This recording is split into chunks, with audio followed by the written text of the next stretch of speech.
السلام علیکم listeners, welcome کرتے ہیں آپ کو چینل میں جس کا نام ہے Urdu audio novels Royal studios. ہمارے چینل کو سبسکرائب کریں، یہ فری ہے اور اس سے آپ کو ہماری آنے والی ویڈیوز کی انفارمیشن ملتی رہے گی۔ شکریہ۔ برکت بیگم کی سانس پھولتے دیکھ اس نے جلدی سے ان کی بات مان لی تھی۔ ٹھیک ہے اماں، مجھے سوچنے کے لیے کچھ وقت چاہیے اور اب آپ جلد بازی سے کام نہیں لیں گی، اس نے اماں کو تنبیہ کرتی نظروں سے دیکھ کے کہا تھا۔ جگ سے پانی بھرتے ان کو پلاتے وہ کمرے سے باہر چلا گیا تھا۔ کچن میں گیا تو آگے کا منظر دیکھ کے دن رہ گیا تھا۔ نینا شاہ ناشتہ بنانے میں اس قدر مگن تھی کہ اسے پتہ ہی نہ چلا کہ عالم کب آ کر وہاں کھڑا اسے دیکھ رہا ہے۔ سر پر اچھے سے دوپٹہ جمائے خوبصورت نقوش کی مالک وہ بڑی پھرتی سے ہاتھ چلاتی روٹیاں بنا رہی تھی اور ساتھ ہی دوسرے چولہے پہ چائے کے لیے پانی گرم رکھا ہوا تھا۔ تیکھی چھوٹی سی ناک، اوپر سے بار بار وہ اپنے سر کو دوپٹے کو سر پہ جماتی، وہ کچھ لمحوں کے لیے عالم تو ساکت کر گئی تھی۔ اس کے بالوں کے آوارہ لٹے بار بار چہرے پر آتے اس کے کام میں خلل ڈال رہی تھی۔ عالم نے جلدی سے اپنی نظریں اس کے وجود سے پھیر لی تھی کیونکہ یہ جگہ زلیخا کی تھی۔ نینا خوبصورت ہونے کے ساتھ ساتھ خوبصورت بھی تھی، اسے کوئی بھی نظر بھر میں دیکھتے ہی پسند کر سکتا تھا۔ عالم نے سوچ لیا کہ وہ اس کے گھر والوں سے بات کر کے اس کے لیے ایک مناسب رشتہ ڈھونڈ کر دے گا تاکہ وہ اس کی راہ میں نہ بیٹھے، کیونکہ وہ دل سے اب زلیخا کو اپنی بیوی مان چکا تھا۔ دوسری شادی کرنے کا وہ بالکل قائل نہیں تھا، اس لیے وہ نینا شاہ کو کوئی امید دیکھ کی ڈور نہیں پکڑانا چاہتا تھا۔ نینا نے اسے پلٹتے دیکھا تو جلدی سے اسے مخاطب کر بیٹھی۔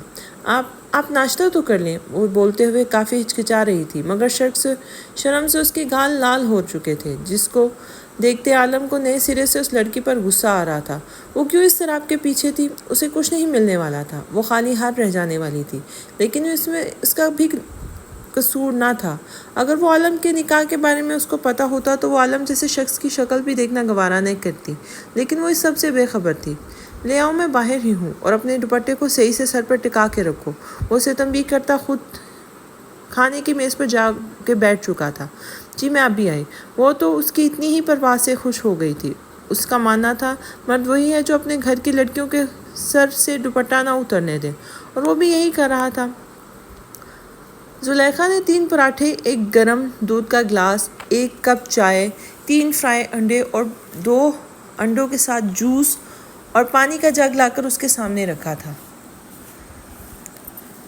نینا نے عالم نے ایک نظر ناشتے کو دیکھا اور داد دیتی نگاہ اس پر اٹھا کر وہ جلدی سے ناشتہ کرنے میں مگن ہو چکا تھا۔ نینا اسے ناشتہ دے کر خود باورچی خانے کو سمیٹنے چلی گئی تھی۔ ان کو گھر آتے آتے شام ہو چکی تھی۔ شجر خان نے ایک نظر باہر دیکھا تو بارش ابھی بھی ہو رہی تھی، بارش ابھی رات کا سما پیش کر رہی تھی۔ اس نے ایک نظر اپنے ساتھ بیٹھی خجستہ پر ڈالی تھی جو گمسم سی باہر آتی برستی بارش سے بے نیاز اپنے ہاتھوں کو گھورے جا رہی تھی۔ شجر خان کو وہی رات یاد آئی جب وہ یوں ہی ایک بار بن موسم بارش برسی تھی۔ خجستہ کھڑکی میں کھڑی باہر کے نظارے کرنے میں مصروف تھی جب شجر خان نہا کر باتھ روم سے باہر آیا تھا۔ خجستہ کو دیکھتے اس نے تولیہ بستر پہ اچھالا تھا اور بہت ہی اچانک سے خجستہ کے دونوں ہاتھوں کو قابو کر کے اس کی کمر کھڑکی سے لگاتے وہ اس کو لبوں سے خود کو سیراب کرنے لگا تھا۔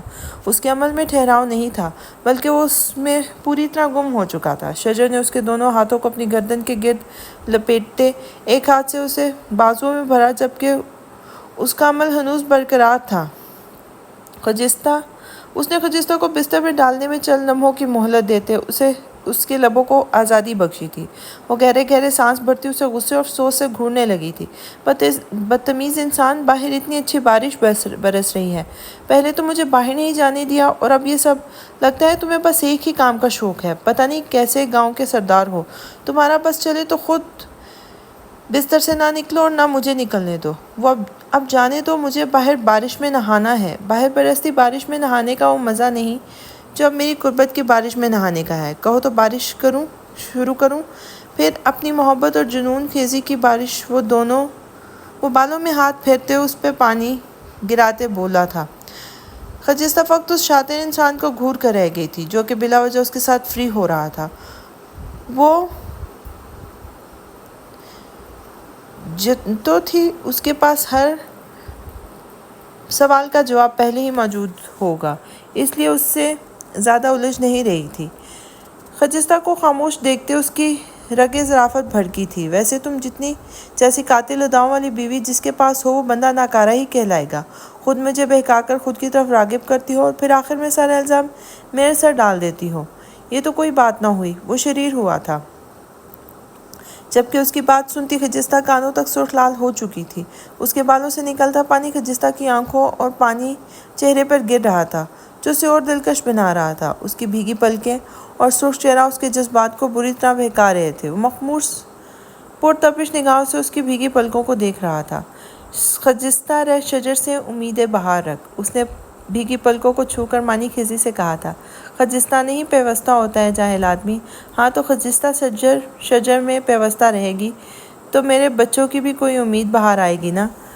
وہ چڑھانے والے انداز میں مسکراتے ہوئے اس کے گال کو اپنے پرحدت لبوں سے چھو کر بولا تو خجستہ کا چہرہ اس کی اس قدر بے باک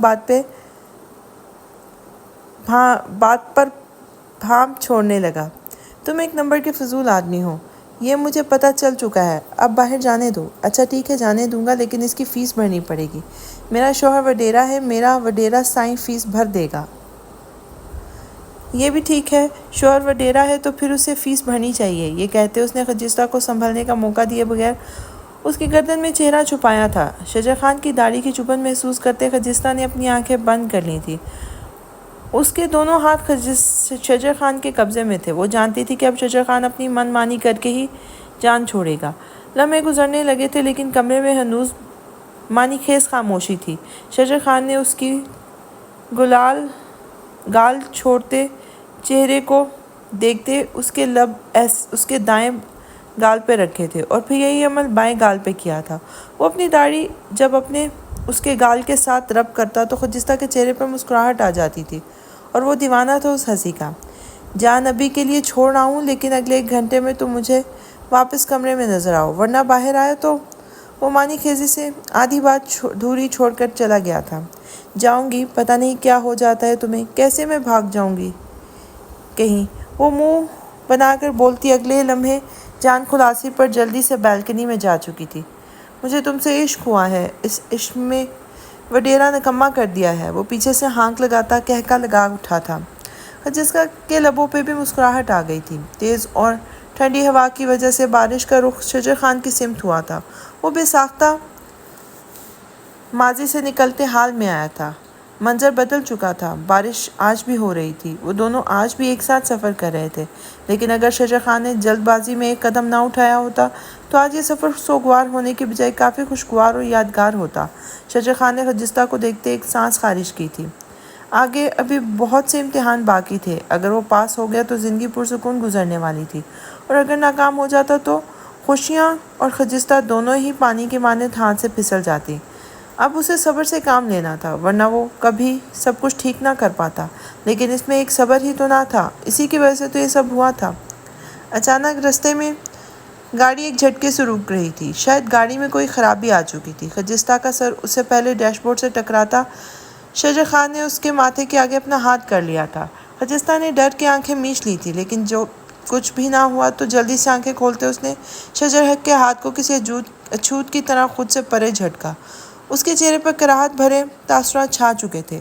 خجستہ کی اس حرکت سے شجر خان کا خون کھول اٹھا تھا، لیکن وہ جو کچھ کر چکا تھا اس پر خجستہ کا ایسا تاثر بنتا تھا، اس لیے وہ خاموش ہو چکا تھا۔ اگر کوئی اور وقت ہوتا تو وہ خجستہ کے اس عمل کی اسے بھرپور سزا دیتا، لیکن ابھی اسے اپنے غصے پر قابو کرنا تھا، جس کی وجہ سے وہ پہلے ہی بہت نقصان اٹھا چکا تھا۔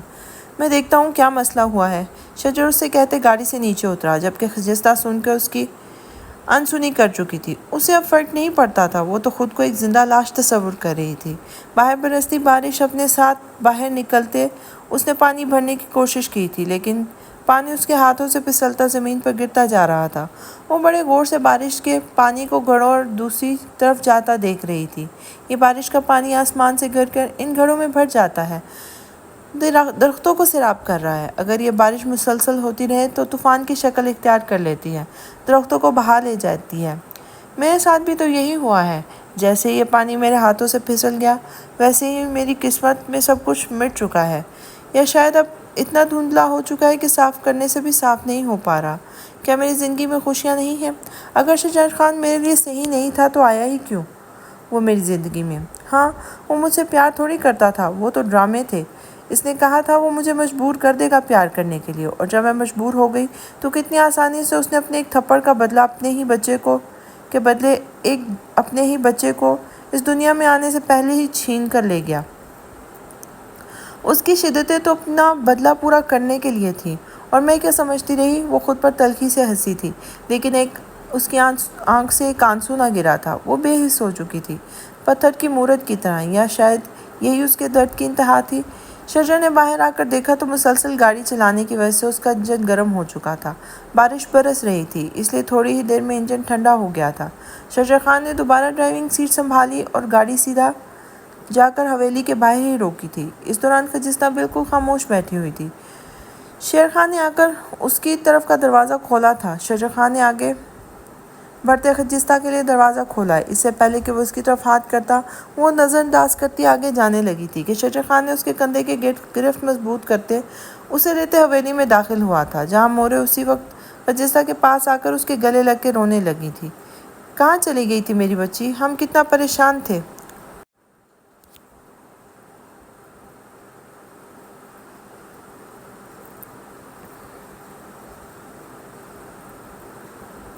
جبکہ وہ ان کے سینے سے لگی بالکل خاموش تھی۔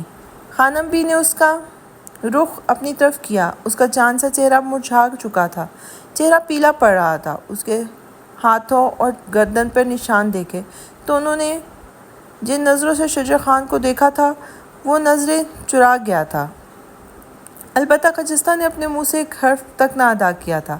اسد خان تو چہرہ موڑ کے کھڑے ہو گئے تھے۔ جمیلہ، خجستہ بچے کو میرے کمرے میں لے کر جاؤ اور اس کا ضروری سامان شجر کے کمرے سے نکال کر میرے کمرے میں رکھ دو۔ اب سے یہ جب تک صحیح نہیں ہو جاتی میرے پاس ہی رہے گی۔ خانم نے اپنا حکم جاری کیا تھا۔ جی۔ جمیلہ تو شجر خان کو خود گھورتا پا کر گھگیا گئی تھی۔ سنا نہیں کیا کہا میں نے؟ اس بار خانم روب سے بولی تھی۔ جمیلہ اسی وقت وہاں سے بھاگی تھی۔ شجر خان نے اس وقت بھی کچھ کہنا مناسب نہیں سمجھا۔ وہ معاملے کی نزاکت کو دیکھتے خاموشی سے اپنے کمرے کی طرف بڑھ گیا تھا۔ بے چینی اس کے انگ انگ سے پھوٹ رہی تھی۔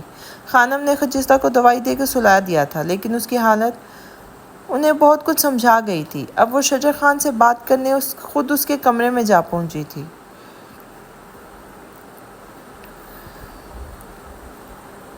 مرد کی اولاد ہو تو صرف حرف بحرف سچ اپنے منہ سے بتا دو۔ اگر یہ بات باہر سے پتہ لگا تو میں اس رشتے کے ساتھ کروں گی جو تم سے برداشت نہیں ہوگا۔ وہ غصے سے بولی تھی۔ شجر خان نے مجرموں کی طرح ہاتھ باندھے تمہید باندھنی چاہی تھی۔ ڈر کیوں رہے ہو؟ یہ سب کرتے ہوئے تو ڈر نہ لگا تمہیں، اور اب بتاتے ہوئے ڈر رہے ہو؟ شجر خان، واہ! وہ تالی بجاتے ہوئے بولی تھی۔ شجر خان نے ان کو خجستہ سے ملنے اور غصے میں آ کر اپنے ساتھ کیے برتاؤ کے بارے میں بتایا تھا۔ اتنا سن کر ان کا پارا چڑھ گیا تھا۔ ذرا شرم نہ آئی تمہیں؟ ایک عورت ذات پر اپنی بہادری دکھاتے ہوئے وہ غصے سے گھرائی تھی۔ جب شجر خان نے ان کو خجستہ کے مس کیرج کا بتایا تو حیرت سے گنگ اس کے شکل دیکھنے لگی تھی، جو ان سے نظریں چرا رہا تھا۔ دروازے میں کھڑی اس کی ماں نے بے ساختہ اپنا دوپٹہ منہ میں رکھتے اپنی ہچکی روکی تھی، اور اسد خان تو اپنے سپوت کو دیکھ رہے تھے، جو غصے میں اپنی اولاد کو مار چکا تھا۔ خانم نے اس کی بات پوری ہوتے ہی اپنی قوت سے اس کے منہ پر تماچا مارا تھا۔ شرم آ رہی ہے تمہیں؟ ہمیں تم پر، شجر خان! شرم کرو، تم ہمارا غرور تھے، اور آج اسی غرور کو تم نے توڑ کر چکنا چور کر دیا۔ تم نے اپنے باپ کی طرف دیکھا ہے کبھی؟ اس نے بھی تمہاری ماں سے محبت کی تھی، اور آج بھی کرتا ہے، سب اسے لاکھ ظالم کہیں، لیکن وہ تمہاری طرح بے غیرت نہیں۔ اسد خان بھی کمرے میں آ چکے تھے۔ یہ خبیث ہمارا بچہ نہیں ہو سکتا، آرمینہ بیگم۔ کہیں کیس کے وقت بچوں کا ادلا بدلی تو نہیں ہو گیا تھا؟ اور تم خانہ خراب بے غیرت کس پر چلا گیا؟ میرا نام خراب کر دیا، اپنا ہی بچے کو قتل کر دیا، اور بیوقوف عورت ایک پھول کی طرح ہوتا ہے، اس کو اگر زور سے پکڑے گا تو ٹوٹ جائے گا اور پھر کبھی نہیں جڑے گا۔ ہم کو تم نہیں پسند، تم نے چھوٹے ذات کا لڑکی سے نکاح بنایا، لیکن تمہارا تو بیوی تھا۔ ہم کو تم کو کہتا ہوا بھی شرم آتا ہے۔ خبیث کہیں کا، دفع ہو جائے یہاں سے، اور جب تک تمہارا بیوی پوری طرح ٹھیک نہیں ہو جاتا اپنا شکل مت دکھانا اس گھر میں۔ اسد خان غصے سے آگ بگولا ہوتے اسے گھر سے نکال چکے تھے۔ ایک طرف سے خجستہ کے حق میں بہتر تھا، وہ گھر سے باہر رہتا تو اس کے زخم جلدی بھرتے، اوپر سے ظالم نظر آنے والے اسد خان دل کے نرم تھے۔ ان کو آرمینہ خان سے محبت تھی، اس لیے ان کو پتہ تھا کہ محبت کرنے والوں کا خیال کیسے رکھا جاتا ہے۔ خانم بھی کمرے میں آئی تو خجستہ سو رہی تھی، وہ بھی آرام سے سونے کے لیے لیٹ چکی تھی۔ زلیخا کو سارے معاملے کی خبر لگ چکی تھی۔ اسے خجستہ پر ترس تو آیا، لیکن وہ اپنے منصوبے سے پیچھے نہیں ہٹ سکتی تھی۔ عالم نے ناشتہ کر کے برتن اٹھا کر کچن میں رکھے تھے۔ آپ مجھے آواز دے دیتے، میں رکھ دیتی۔ نینا اسے دیکھتے بولے بغیر نہ رہ سکی تھی۔ کیوں، یہ میرا گھر ہے، ویسے بھی یہ روز کام میں خود ہی کرتا ہوں، میری عادتیں خراب مت کرو، تم ہمیشہ تو یہاں رہنے والی نہیں۔ عالم نے اسے دیکھتے ذرا طنزیہ لہجہ اپناتے ہوئے کہا تھا۔ نینا کا چہرہ اس بات پر شرمندگی سے سرخ ہوا تھا۔ نہیں، میں تو بس، تم ذرا اپنے گھر پہ بھی دھیان دیا کرو۔ میں نہیں ہوتا تب تو ٹھیک ہے، اماں کے پاس کسی کو ہونا ضروری ہے، لیکن جب میں گھر پہ ہوتا ہوں تب کوشش کیا کرو یہاں نہ آیا کرو، کیونکہ اب تمہارے رشتے آنے شروع ہو چکے ہیں، یہ نہ ہو بعد میں تمہیں مشکلات کا سامنا کرنا پڑے۔ دیکھو، میں یہ نہیں کہہ رہا کہ تم بری لڑکی ہو، نہیں، بلکہ بہت اچھی ہو، لیکن لوگوں کا کام ہے باتیں بنانا، اور ان کو باتیں بتانے کا موقع مت دو۔ میں جانتا ہوں ہمارے بیچ ایسا کچھ نہیں ہے، لیکن لوگ یہ نہیں جانتے۔ عالم نے اس کے اترتا ہوا چہرہ دیکھ کے اس کے معاملے کی سنگینی کا احساس دلایا تھا، اور وہ صحیح بھی تو کہہ رہا تھا۔ اس نے اپنے باتوں سے اس پر واضح کر دیا تھا کہ اس کے دل میں نینا کے لیے کچھ بھی ایسا ویسا نہیں ہے۔ عالم اپنی بات کہہ کر رکا نہیں تھا، وہ جا چکا تھا۔ نینا شاہ کا دل ٹوٹ کر کرچی کرچی کرتے وہ جا چکا تھا۔ نینا کی آنکھیں آنسوؤں سے بھر چکی تھیں۔ وہ جلدی سے مڑتی پانی کے چھینٹے اپنے چہرے پر مارتے خود کو رونے سے باز رکھ رہی تھی، لیکن آنسو اسے بغاوت کر رہے تھے۔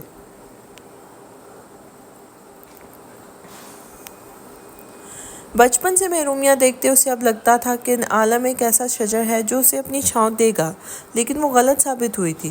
وہ تو اسے اپنے الفاظوں سے دھتکار چکا تھا۔ نینا کے ماں باپ کا بچپن میں ہی انتقال ہو چکا تھا، اب وہ اپنے چچا چچی کے ساتھ رہتی تھی۔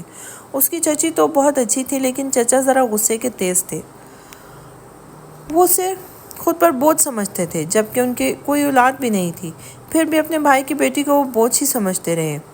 نینا ان کے سامنے کم ہی آتی تھی۔ جب سے عالم اپنے ماں کے ساتھ یہاں آیا تھا، وہ اکثر اس کی ماں کے بہانے یہاں آ جایا کرتی تھی اور ان کے کام کر دیا کرتی تھی۔ وہ کب سے عالم سے محبت کر بیٹھی تھی، اسے خبر ہی نہ ہوئی تھی۔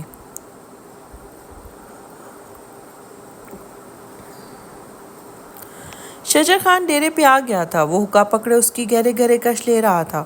اس کا غصہ تھا کہ کم ہونے پر نہیں آ رہا تھا۔ سب سے زیادہ تکلیف دہ بات یہ تھی کہ جو کچھ ہوا تھا اس میں غلطی کسی اور کی نہیں، سراسر اس کی اپنی تھی۔ دھوئیں کے مرغلرے ہوا میں اڑاتے وہ ان میں خجستہ کا عکس بنتے دیکھ رہا تھا۔ اس میں وہ بہادر بن کر ڈٹ کے اس کے سامنے کھڑی تھی۔ اس کی آنکھوں کے سحر میں وہ ابھی تک جکڑا ہوا تھا کہ دوسرا عکس نمودار ہوا، جس میں وہ ہنستی کھلکھلاتی اس کے قرب میں سمٹ رہی تھی۔ اس کی ہنسی دیکھتے شجر خان کے لبوں کے تراش میں بھی ہنسی گھل گئی تھی۔ ایک اور عکس نمودار ہوا، جس میں وہ روتی ہوئی اسے دفعہ میں بولنے کی کوشش کر رہی تھی، لیکن شجر خان اسے بولنے کا موقع دیے بغیر اسے سخت گرفت میں لیے اس پر دیوانگی کی حد پار کرتا جا رہا تھا۔ آخری عکس کو دیکھتے ہی شجر خان کے دل میں شدید درد اٹھا تھا۔ اس نے اٹھا کر حقہ اس عکس کی سمت اچھالا اور اپنا بھیانک چہرہ اور خجستہ کا کرب زدہ چہرہ دیکھتے ہی تکلیف سے تڑپ اٹھا تھا۔ کیوں نہیں رہتا میرا خود پہ قابو؟ کیوں کرتا ہوں میں ہمیشہ ایسا؟ خود ہی ہونے غصے میں میں اپنا نقصان کر بیٹھا ہوں۔ وہ مجھ سے محبت کرتی تھی، ہاں میں جانتا ہوں وہ مجھ سے محبت کرتی تھی، لیکن میں اس سے محبت نہیں کرتا تھا میں اس سے محبت، میں تو اس سے عشق کرتا تھا۔ پھر کیوں کر بیٹھا میں ہونے ہی عشق کو ناراض؟ وہ اپنے اندر کے درد کو برداشت نہیں کرتے ہوئے مسلسل دیوار پر مکے برساتے خود سے ہی نفرت بیان کر رہا تھا۔ میں کس منہ سے اس کے پاس جا کے معافی مانگوں؟ وہ روتے ہوئے زمین پر ڈھک سا گیا تھا، شکستہ حال۔ وہ کہیں سے بھی اس گاؤں کا وڈیرا سردار شجر خان نہیں لگ رہا تھا۔ اس کے ہاتھ زخمی ہو چکے تھے، لیکن ان کی پرواہ اسے کب تھی؟ میرے اس دل کو سکون نہیں مل رہا۔ میرے اس تڑپتے دل کو سکون میں کہاں جاؤں؟ کہاں سکون تلاش کروں؟ یا میرے مولا رحم کر، مجھے معاف کر دے، میں گنہگار ہوں، لیکن اس سے دوری میری جان پر بن رہی ہے۔ جب تکلیف حد سے سوا ہوئی تو وہ ہونے والے آنسو صاف کرتا اپنی لال سرخ آنکھیں لیے بکھرا حولیہ لیے حویلے کی طرف بڑھا تھا۔ رات کا آخری پہر چل رہا تھا، سب لوگ میٹھی نیند سو رہے تھے۔ وہ اپنے کمرے میں آیا تو خالی کمرہ اس کا منہ چڑھا رہا تھا۔ وہ غصے اور بے چینی سے تن فن کرتا خانم بی کے کمرے کی طرف بڑھا تھا، جہاں وہ دشمن دوائیوں کے زیر اثر آرام کر رہی تھی۔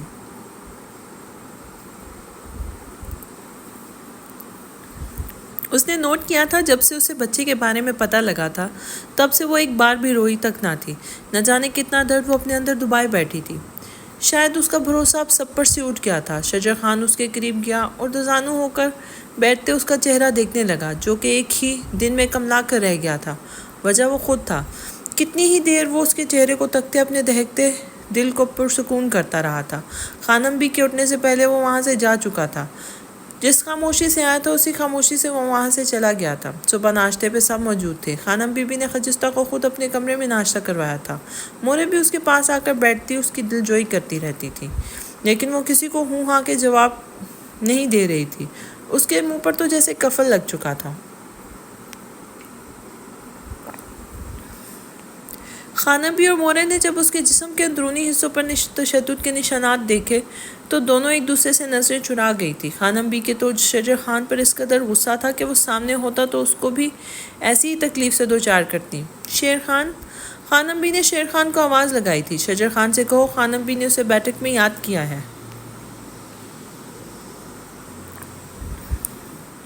اور جمیلہ کو بلوا کر اپنا مطلوبہ سامان لے کر وہ بیٹھک میں بیٹھی غصے سے بھری شجر خان کا انتظار کر رہی تھی۔ تھوڑی ہی دیر بعد شجر خان ان کے سامنے موجود تھا۔ انہوں نے سر کے اشارے سے شیر خان کو باہر جانے کا اشارہ کیا اور جمیلہ کو کہلوا کر خجستہ کو بلوایا تھا۔ وہ شجر خان کو پوری طرح نظر انداز کرتے خانم بی کے پاس جا کر بیٹھ گئی تھی۔ اس کے چہرے پر ابھی بھی کوئی تاثر نہیں تھا۔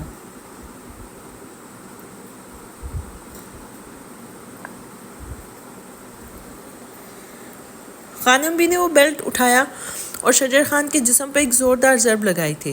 اس دوران شجر خان کی نظریں بس خجستہ پر ٹکی ہوئی تھیں۔ وہ بالکل خاموش تھی، جیسے وہاں کچھ ہوا ہی نہ ہو۔ شجر خان کے منہ سے ایک اف تک نہ نکلی تھی۔ وہ خاموشی سے مار کھاتا رہا تھا۔ اس کی زخموں پر جب دوبارہ سے وہی بیلٹ پڑی تو اس کے منہ سے ایک آہ کی صورت نکلی تھی۔ وہ محسوس کر رہا تھا کہ اس نے خجستہ کے ساتھ ظلم کی ہر حد پار کر دی تھی، اور ابھی تک وہ دعوے دار تھا کہ وہ اسے عشق کرتا تھا۔ خجستہ نے کوئی تاثر نہیں دیا تھا، بلکہ وہ یکٹک سامنے موجود دیوار کو گھورے جا رہی تھی۔ اس کے بعد ایک پل کے لیے شجر خان کو لگا جیسے خجستہ مسکرائی ہو، لیکن اس نے اسے اپنا وہم جانتے اپنا سر دوبارہ جھٹک لیا تھا۔ اس کے جسم میں شدید تکلیف کا احساس ہو رہا تھا، جیسے زخموں پر کسی نے مرچی مل دی ہو۔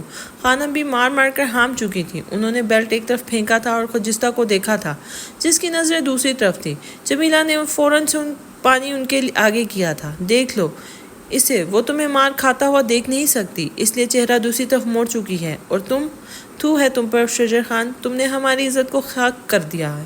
وہ غم و غصے اور تنفر سے بولی تھی۔ احساس ہوا کس قدر تکلیف دے چکے ہو تم خجستہ کو۔ اسے ظاہری مارا ہے تم نے، اسے ظاہری مارنے نہیں مارا، یہ ظاہری زخم تو بھر جائیں گے، لیکن اس کے جو کوک تم اجاڑ چکے ہو نہ اس کا بھگتان تم کبھی کر پاؤ گے۔ انہوں نے کہتے جمیلہ کو اشارہ کیا تھا، جو خجستہ کو وہاں سے لے کے جا چکی تھی۔ وہ خود بھی وہاں سے باہر چلی گئی تھی۔ پیچھے شجر خان ویسے ہی جھکے سر کے ساتھ زمین پہ بیٹھا رہ گیا تھا۔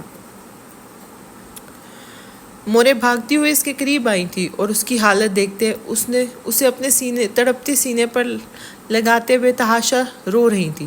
شجر خان کو بھی سہارا مل چکا تھا، وہ ان کی گود میں سر رکھے بچوں کی طرح رو رہا تھا۔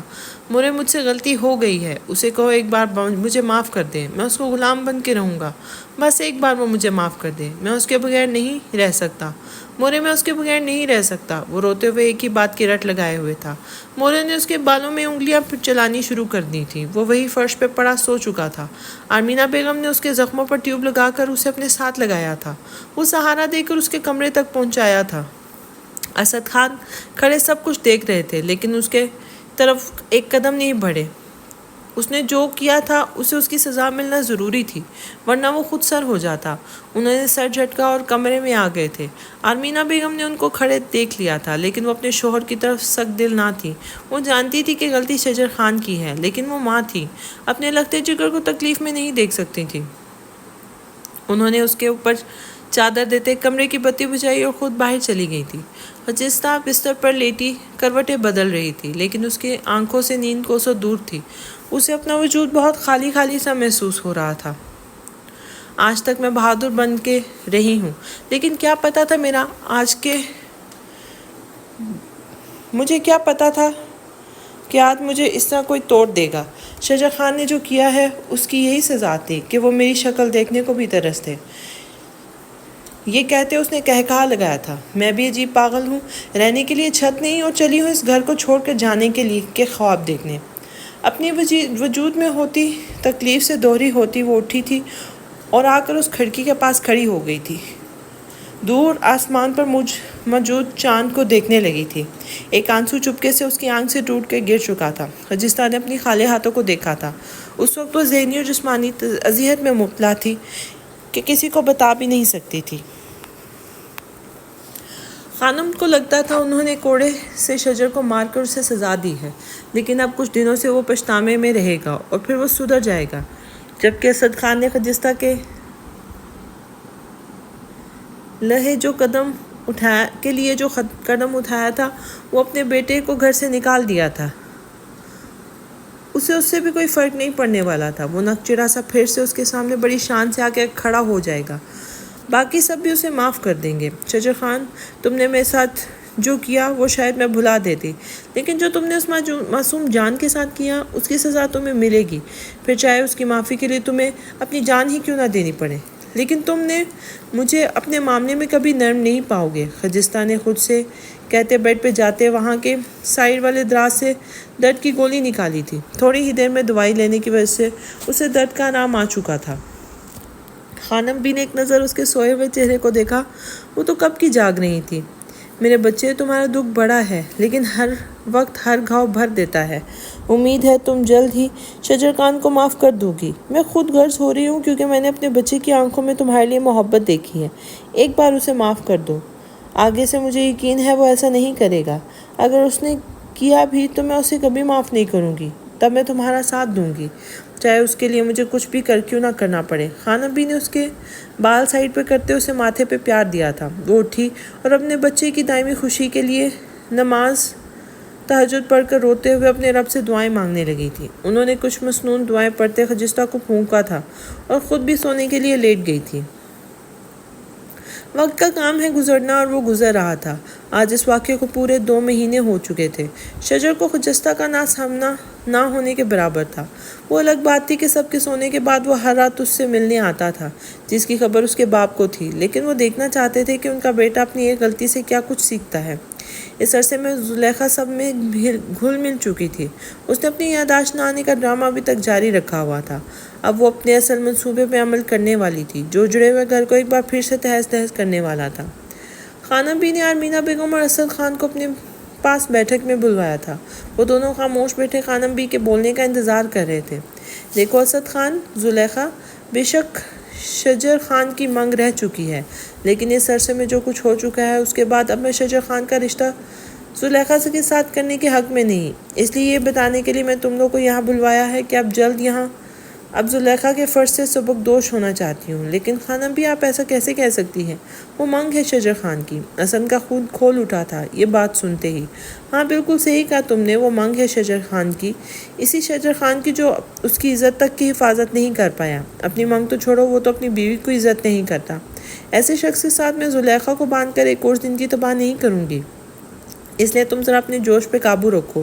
میں ماں ہوں تمہاری، تم میرے باپ مت بنو۔ میں نے فیصلہ لے لیا ہے اور اب وہی ہوگا جو میں فیصلہ کر چکی ہوں۔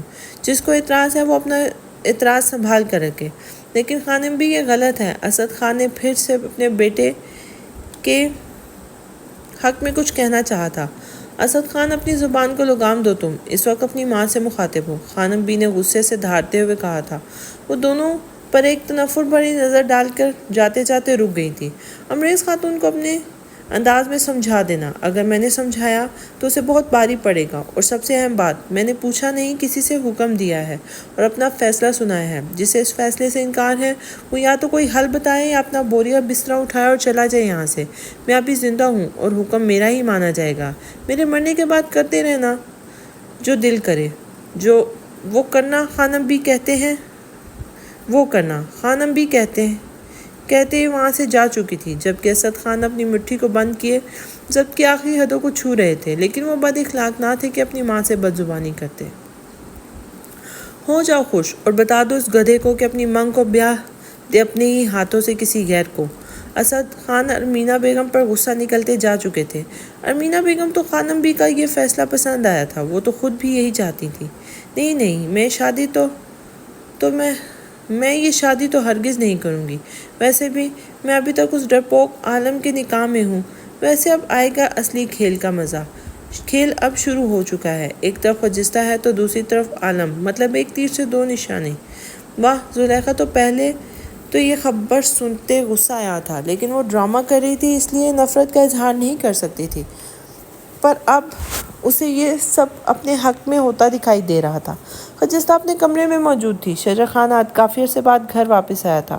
اس نے مورے نے بلوایا تھا اور زلیخا کے لیے کیے گئے فیصلے کے بارے میں آگاہ کیا تھا۔ اسے اب سب سے کوئی مسئلہ نہیں تھا، وہ تو راضی تھی۔ بڑی ہوئی شیو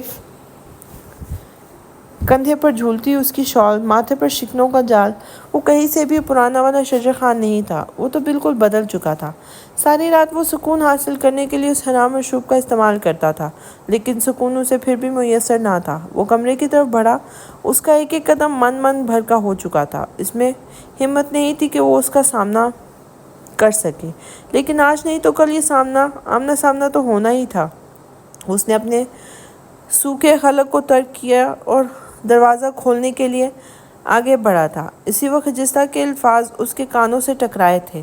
چلے جاؤ تم یہاں سے، چلے جاؤ، اگر وہ آ گیا تو وہ تمہیں نہیں چھوڑے گا، وہ ظالم ہے، بہت ظالم۔ خجستہ پاگلوں کی طرح دیواروں کو دیکھتے ہوئے ان سے باتیں کر رہی تھی۔ میرے بچے ضد نہیں کرتے، تمہارا باپ انسان نہیں جانور ہے، اس لیے چلے جاؤ یہاں سے۔ اگر اسے پتہ چلا کہ تم یہاں آئے ہو تو وہ تمہیں مار دے گا، ہاں مار دے گا وہ تمہیں۔ چلے جاؤ، وہ تخیل میں ہونے والے بچے سے مخاطب تھی، اب اسے یہاں سے جانے کا کہہ رہی تھی۔ شجر خان کے سینے میں دھڑکتا دل خجستہ کی حالت دیکھ کے ساکت ہو چکا تھا، بے یقینی سے بس خجستہ کو دیکھے جا رہا تھا جس نے اپنا یہ حال بے حال کر دیا تھا۔ تم دیکھنا، اب میں اس سے بدلہ لوں گی، میں کسی کے ساتھ بھاگ جاؤں گی، دیکھنا۔ وہ شیر خان ہے نا، وہ۔ اس سے پہلے کہ وہ کچھ اور کہتی، شجر خان کے صبر کا پیمانہ لبریز ہو چکا تھا۔ وہ ایک ہی جسم میں خجستہ کے پاس جاتے، ایک ہاتھ اس کی کمر میں ڈالتے اسے اپنے بہت قریب کر گیا تھا۔ اس نے خجستہ کے گردن میں چہرہ چھپاتے گہری سانسیں لینی شروع کر دی تھی، جبکہ خجستہ تو بالکل ساکن ہو چکی تھی۔ اس کے دماغ میں 2 مہینے پہلے کا منظر گردش کرنے لگا تھا، جسے سوچتے اس کا جسم کپ کپا اٹھا تھا۔ وہ حرکت کرنے سے انکاری تھی۔ زلیخا نے سب نظریں بچا کر شیر خان کو اشارہ کیا تھا، جس نے اشارہ سمجھتے ہی اپنی 4 انگلیاں اسے دکھا کر اوپر کا اشارہ کیا تھا۔ مطلب صاف تھا کہ وہ 4 بجے چھت پہ اس کا انتظار کرے گا۔ زلیخا نے ہاں میں سر ہلا دیا تھا۔ شیر خان باہر جا چکا تھا۔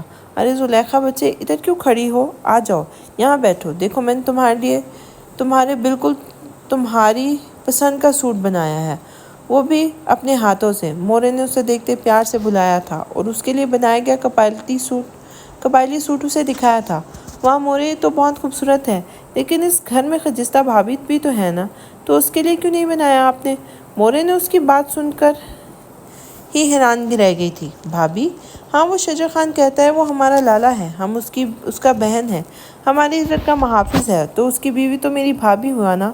زلیخا نے ہنستے ہوئے ہاتھ پہ تالی مارتے کہا۔ یہ باتیں کرتے وہ اندر سے خون کے آنسو رو رہی تھی، لیکن یہ ڈرامہ کرنا بھی ضروری تھا۔ ہاں، وہ کہتا ہے وہ تمہارا کزن بھائی ہے اور خجستہ تمہاری بھابھی ہے۔ مورے نے اس کے ہاں میں ہاں ملائی تھی۔ لیکن مورے، اگر وہ بھابھی ہے تو باہر کیوں نہیں آتا؟ بات بھی نہیں کرتا سب سے، بس خاموش رہتا ہے، کیوں؟ کیا اس کے ساتھ کچھ ہوا ہے؟ زلیخا سے جتنا ہو سکا اس کے اپنے لہجے میں بیچارگی لا کر مورے سے پوچھا تھا۔ اس بچے پر تو قیامت ٹوٹا ہے۔ قیامت بڑی مشکل سے وہ کچھ سنبھلی ہے۔ اس کے سامنے کسی بات کا ذکر نہ کرنا، اور ہاں، تم نے دوائی لینی ہے وقت پر۔ مورے نے اب اسے ہاتھوں جا لیا تھا۔ ارے میں نے کھا لیا وہ کڑوی گولی، دل تو نہیں مانا تھا، لیکن آپ کی وجہ سے کھا لیا، اس نے مورے کے گلے میں باہیں ڈالتے مسکرا کر کہا تھا، لیکن نظریں اس کی چھت پہ تھی جہاں پر اسے شیر خان جاتا ہوا نظر آیا تھا۔ مورے، آج میرا دل آپ کے ہاتھ کا وہ گڑ والا اخروٹ والا پراٹھا کھانے کا کر رہا ہے، بنا دو۔ وہ منت بھرے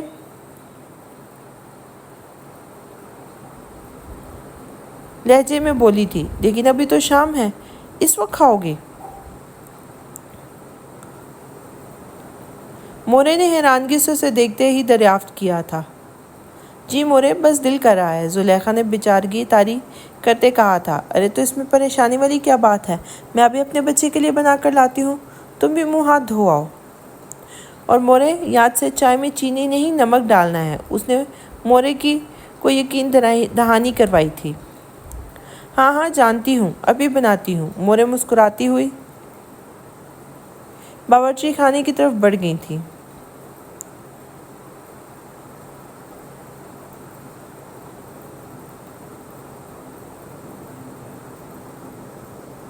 زلیخا نے آس پاس نظر دوڑاتے ہوئے جلدی سے چھت کی طرف اپنے قدم بڑھائے تھے۔ اس کا دل سوکھے پتے کی مانند کانپ رہا تھا۔ اسے لگتا تھا جیسے وہ بہت غلط کرنے جا رہی ہے، لیکن اس کے ساتھ بھی تو غلط ہوا تھا۔ جو کچھ اس کے ساتھ ہو چکا تھا، اس کے سامنے تو یہ کچھ بھی نہیں تھا۔ ایسا سوچتے ہوئے بار بار اپنے ضمیر کو یہی یاد دہانی کرواتے ہوئے جلدی سے آگے بڑھ گئی تھی۔ اب وہ پیچھے نہیں ہٹ سکتی تھی۔ جی بی بی جی، کس نے بلوایا ہے آپ نے شیر خان سے مجھے؟ آپ نے کس لیے بلوایا ہے مجھے آپ نے؟ شیر خان نے اسے اوپر آتے دیکھ کر اسے وجہ جاننی چاہیے تھی۔ وہ جلد از جلد یہاں سے جانا چاہتا تھا۔ اگر شجر خان اسے یوں یہاں دیکھ لیتا تو یقیناً بہت بڑا طوفان کھڑا ہو جاتا، جو وہ نہیں چاہتا تھا۔ اتنی بھی کیا جلتی ہے؟ کوئی پیچھے پڑا ہوا ہے؟ زلیخا نے دروازہ بند کرتے اس کو دیکھ کر کہا تھا۔ نہیں بی بی جی، وہ خان نے دیکھ لیا تو وہ ڈرتے ڈرتے اپنی بات رکھتے یہاں وہاں دیکھنے لگا تھا۔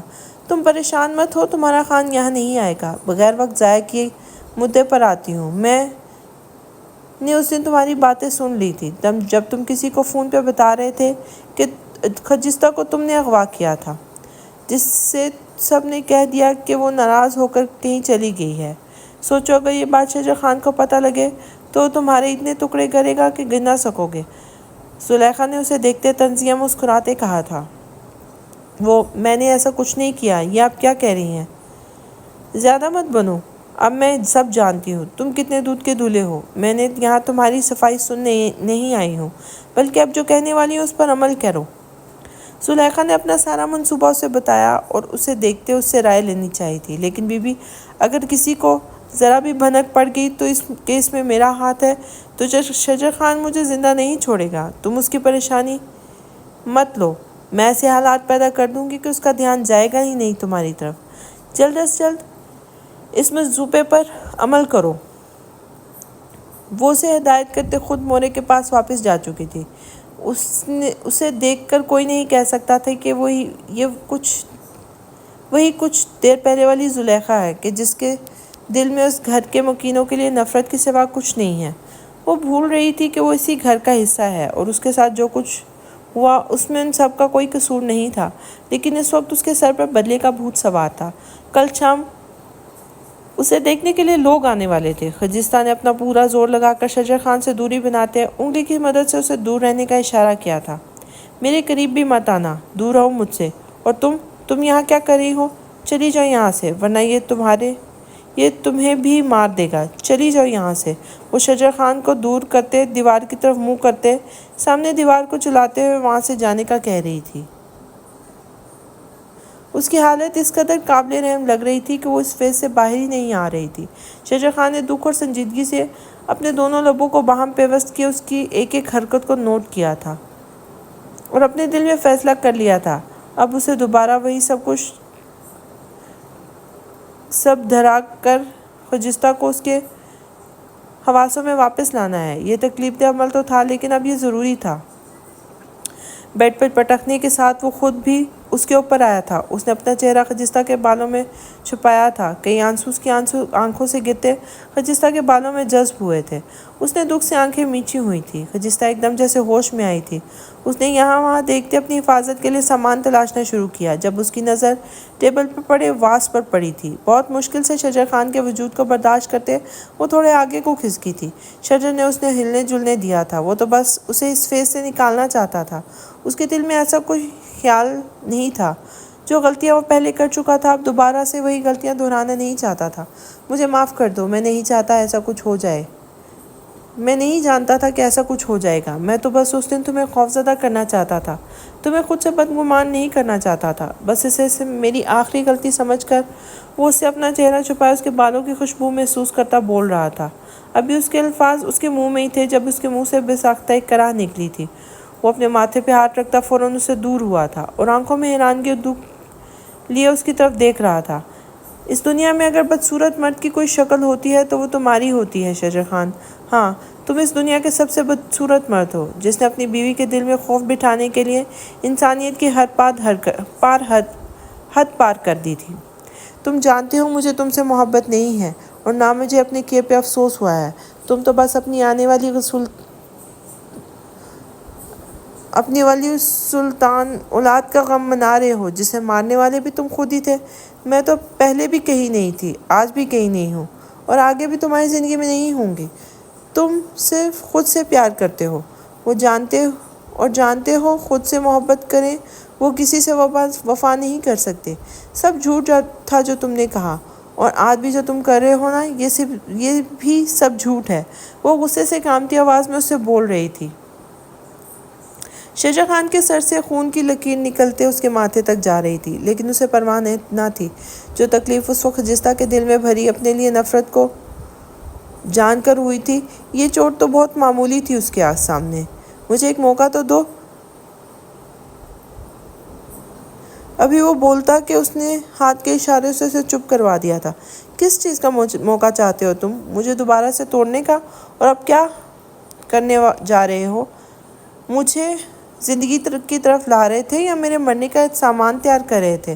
تمہیں شدت سے بس ایک ہی چیز کرنی آتی ہے اور وہ ہے نفرت، اور یقین جانو اب میں بھی تم سے آخری حد تک نفرت کرنے لگی ہوں۔ آخری حد تک تمہیں توڑ کے رکھ دوں گی میں، اور اس کے لیے مجھے کسی بھی حد تک جانا پڑے گا، میں جاؤں گی۔ شجر خان تو خجستہ کا یہ روپ دیکھ کر حیران رہ گیا تھا۔ آج اس سے پہلی ملاقات والی خجستہ لگ رہی تھی جو نڈر تھی۔ اس کے دل میں ہوک سی اٹھی تھی، مٹھیاں زور سے بھینچے اس نے اپنے غصے پہ قابو کیا تھا۔ ہاں، اسے خجستہ کی حالت پہ افسوس تھا، لیکن اس کی دوری اب شجر خان کے لیے سہانی روح تھی۔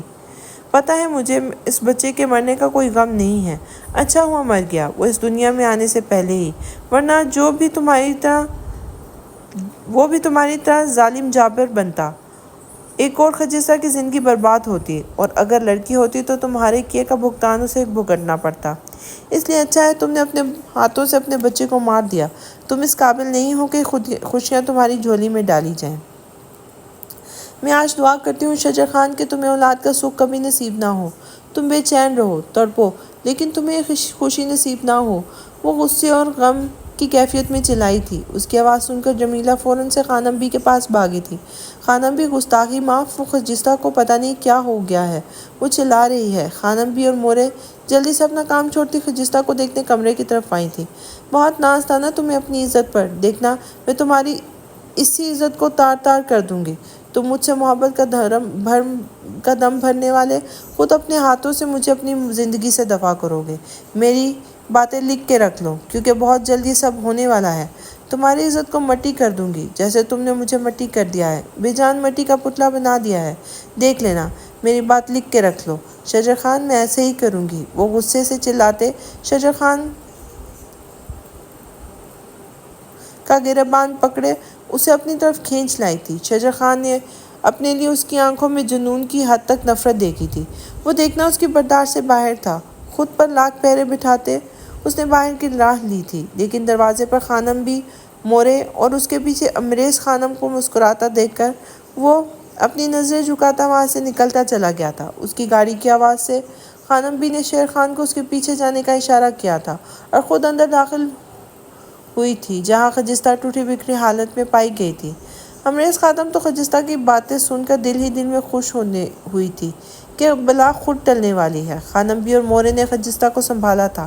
ان کو خجستہ کے نادر خیالات جان کے دکھ ہوا تھا۔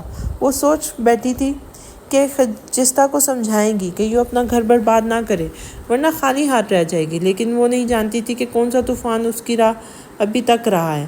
خانم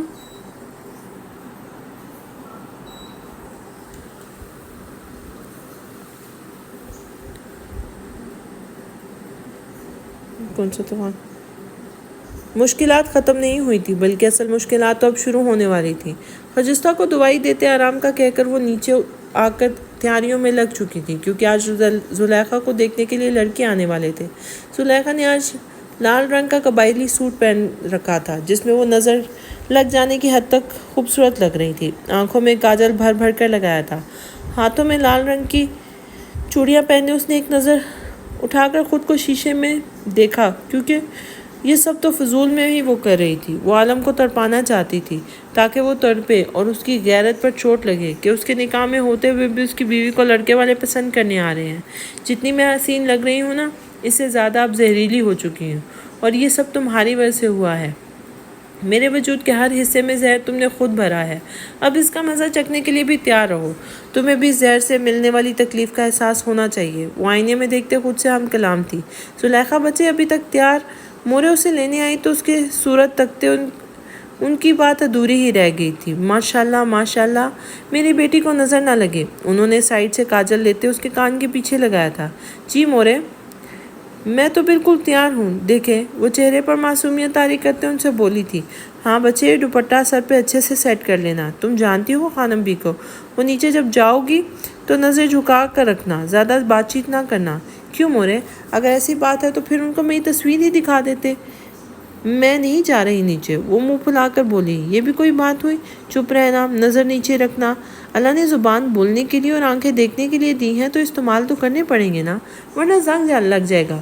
وہ مورے کو دیکھتے شرارت سے بولی تھی۔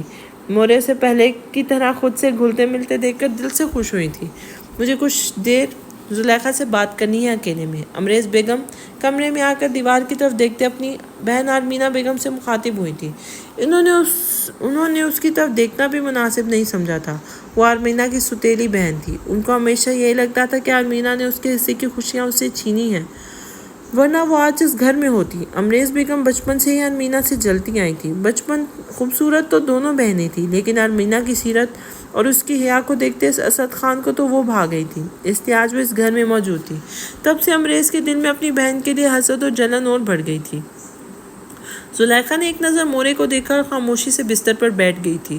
انگریز بیگم نے دروازہ بند کرنے کے بعد اس کو اپنے قریب آتے اس کے منہ کو دبوچا تھا۔ کیا سمجھتی ہو تم؟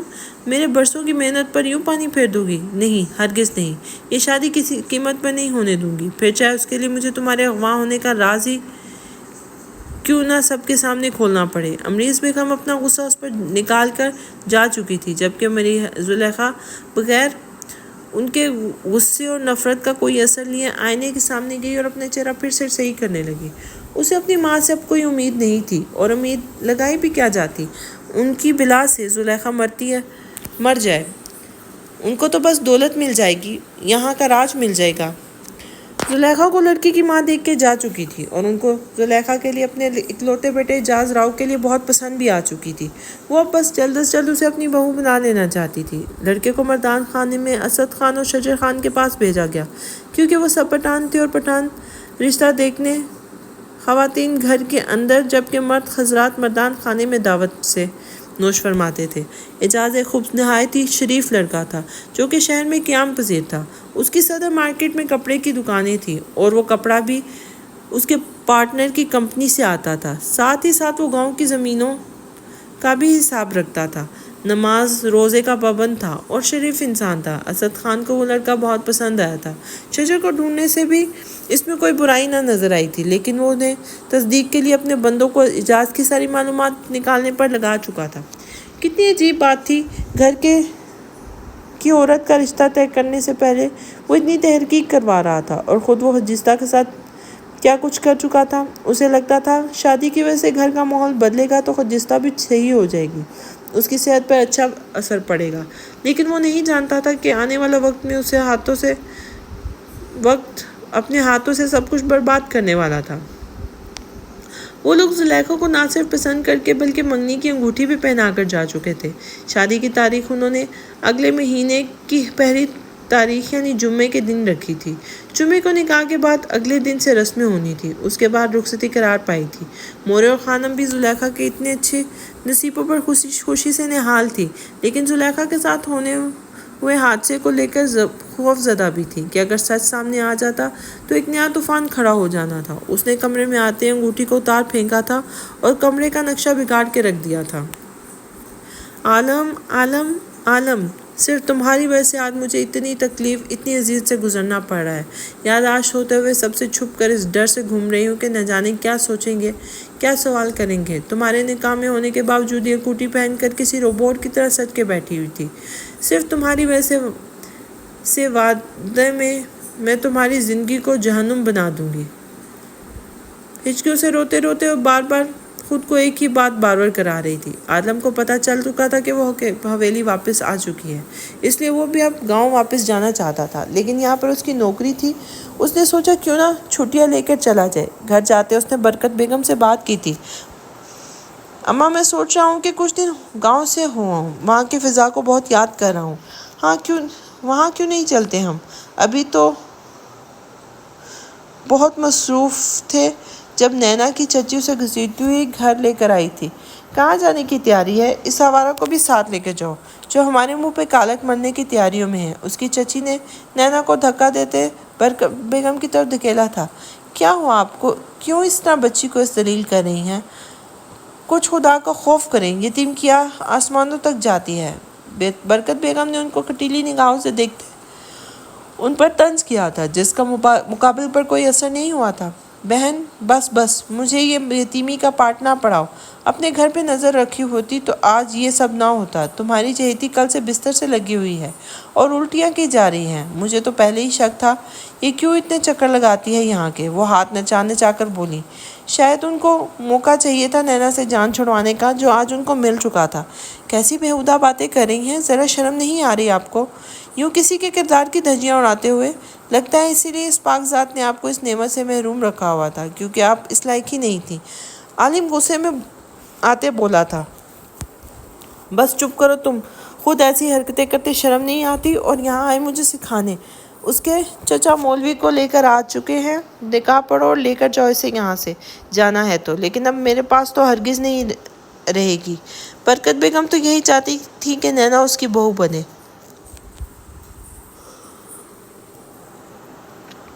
لیکن اس طرح سے بنے گی انہوں نے سوچا نہیں تھا۔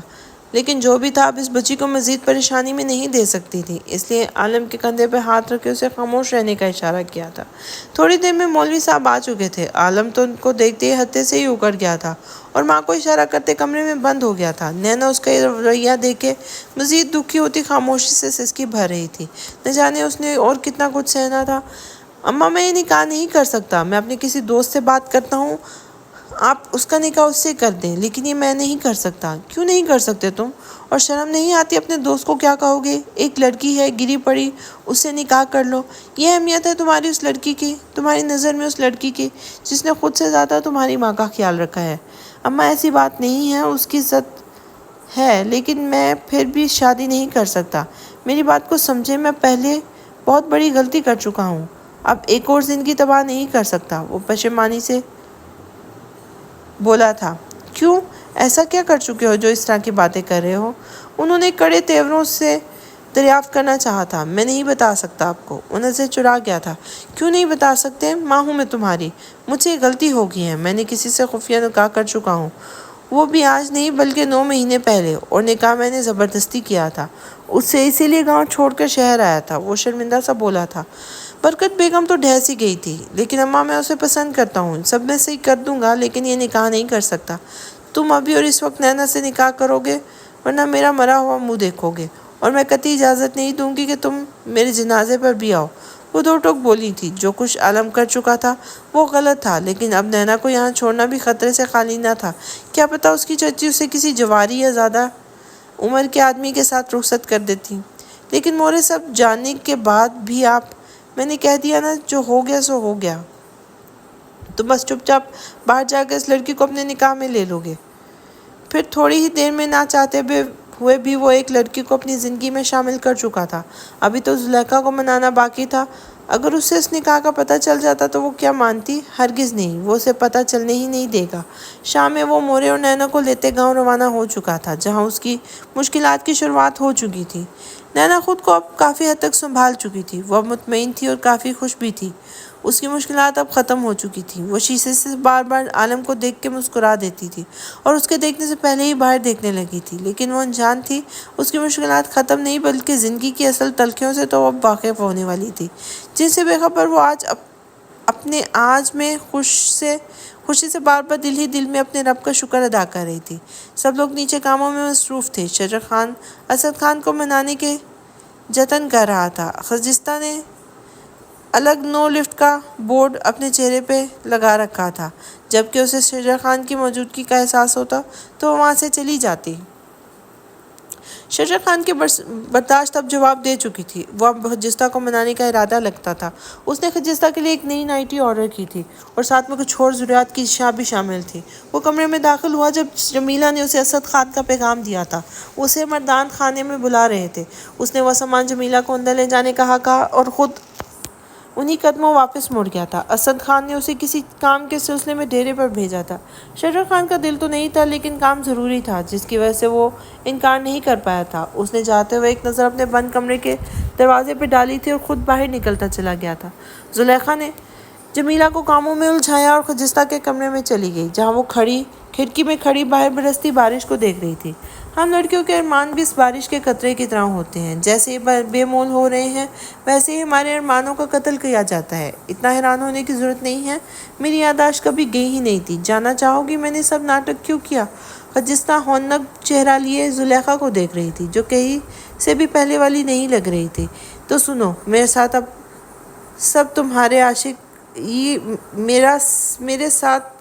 یہ سب تمہارے عاشق عالم نے کیا ہے، شجر خان سے بدلہ لینے کے لیے۔ اس نے مجھے اغوا کر کے زبردستی نکاح کرنے کے لیے راضی کیا تھا۔ جانتی ہو اس نے کیا کہا تھا؟ اس نے کہا تھا اگر میں نکاح کے لیے حامی نہ بھری تو میری عزت کو تعطر کر کے شجر خان سے بدلہ لے گا۔ میں تب نہیں مانی تھی، لیکن مجھے لگا کوئی اتنا کیسے گر سکتا ہے۔ تو جانتی ہو اس نے کیا کیا؟ اس نے میرے سر سے دوپٹہ اتار کے پھینکتے مجھے بستر پر دھکا دیا، اور تب میں سمجھ گئی تھی میرے سامنے کوئی انسان نہیں بلکہ ایک شیطان موجود ہے۔ اسے صرف نوچنا آتا ہے۔ میں نے عزت بچانے کے لیے نکاح کر لیا۔ ہاں ہاں ہاں، وہ بے ساختہ دکھ اور اذیت سے قہقہا لگا اٹھی تھی۔ اور دیکھو، اس نے نکاح کے فوراً بعد مجھے آبرو کرتے بے ہوشی کی حالت میں ندی کے کنارے پھینک دیا، اور اس وقت تم اپنے شوہر کے ساتھ اپنی راتیں رنگین کر رہی تھی، اس بات سے بے خبر کہ میری زندگی میں تم دونوں کی وجہ سے ہمیشہ کے لیے سیاہی مل دی گئی ہے۔ اب میں تمہارے اور شجر خان کے نصیب میں بھی وہی سیاہی مل دوں گی۔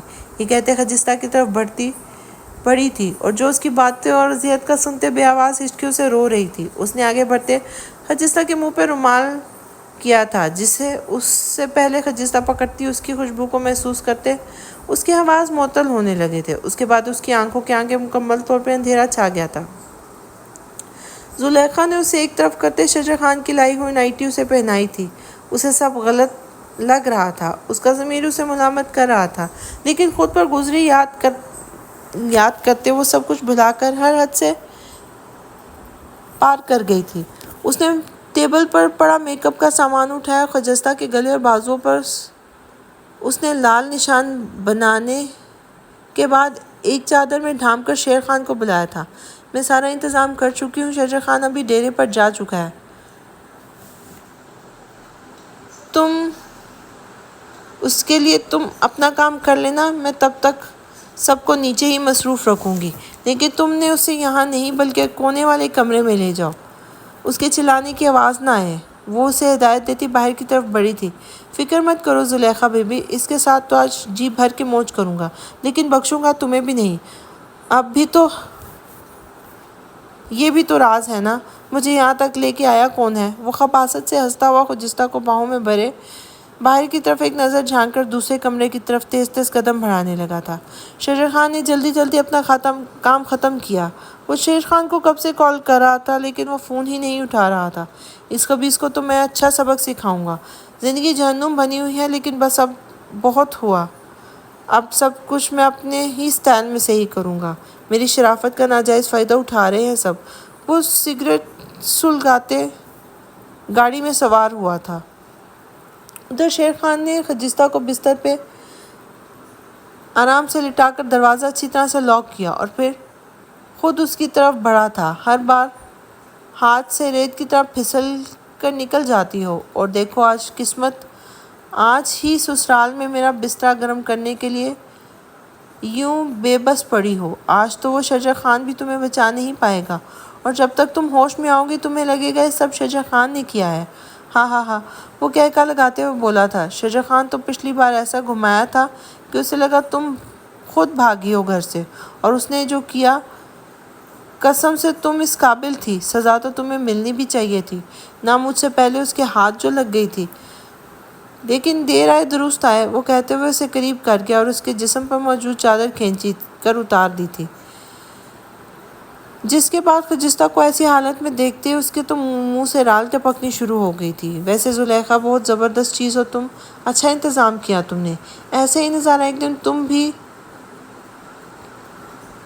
تم پیش کرتے یوں ہی میرے سامنے بے بس پڑی ہوگی۔ فی الحال تو اس سے اپنے تڑپتے دل کو سکون دیا جائے۔ وہ یہ کہتے اس کی گردن پر جھکا تو خجستہ جو ہوش میں آ رہی تھی ابھی بھی اس نشے کے زیر اثر اسے شجر تصور کرتے اس کے بالوں میں ہاتھ پھیرنے لگی، لیکن جب تک اس کے حواس بحال ہوئے تب تک دیر ہو چکی تھی۔ شجر خان جیسے ہی گھر داخل ہوا اسے خجستہ کہیں نظر نہیں آئی تھی۔ وہ اس کے کمرے کی طرف بڑھا لیکن وہ یہاں موجود نہیں تھی۔ تب زلیخا اس کے پاس آئی تھی۔ آپ خجستہ بھابھی کو ڈھونڈ رہے ہیں نا؟ وہ آج بڑی خوش تھی، اتنا پیارا تیار ہوئی تھی، ہائے مجھے شرم آ رہی تھی۔ انہوں نے کہا وہ کونے والے کمرے میں آپ کا انتظار کر رہی ہیں، آپ کے لیے ایک تحفہ ہے، اس کے بعد وہ آپ کو معاف کر دے گی۔ زلیخا نے بڑی چالاکی سے شجر کو جلدی سے وہاں بھیجنا چاہا، کیونکہ وہ نہیں چاہتی تھی جو اس کے ساتھ ہوا وہ زلیخا کے ساتھ ہو۔ وہ بس ان دونوں میں بدگمانی پیدا کرنا چاہتی تھی۔